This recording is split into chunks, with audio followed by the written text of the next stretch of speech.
Ang video na ituturo ko sa inyo ay kung paano magdagdag ng circuit breaker na para sa aircon. Bago kayo magdagdag ng circuit breaker ay siguraduhin munang naka-off ang circuit breaker. Ngayon magdagdag tayo ng breaker na para sa aircon.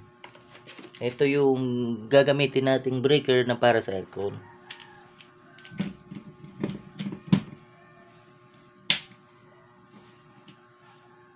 At ngayon, para masuplayan natin yung circuit breaker na para sa aircon ay mag-jumper tayo galing dito papunta dito. Meron na tayong ginawang pan-jumper. Ang connection lang dito ay parallel connection. Kapag dito yung live wire, ay dito mo rin ikakabit yung live wire. At dito naman yung neutral, dito mo rin ikakabit yung neutral. Parallel connection lang siya.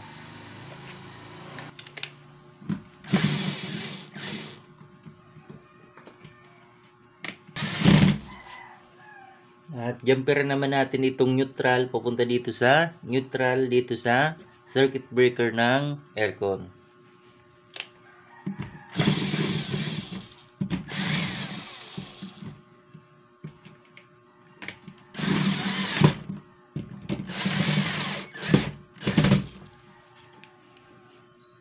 Ganyan lang yung pag-separate ng breaker ng aircon. Ngayon, mag-install naman tayo ng outlet na para sa aircon. Ito yung outlet na ikakabit natin na para sa aircon. Pagdating dito sa outlet ay wala yung polarity. Kahit magkabaliktad yan ay okay lang.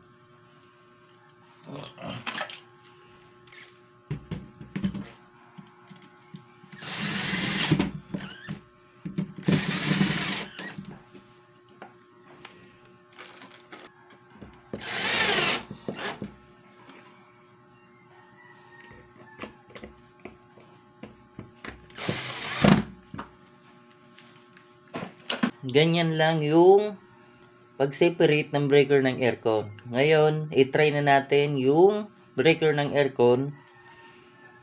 I-on natin ang circuit breaker. Try natin yung outlet. At ito naman ay kahit i-on mo yan, kapag naka-off yung breaker ay hindi yan gagana. Kasi magka-separate yung breaker nila. Ngayon, i-on naman natin yung breaker supply dito.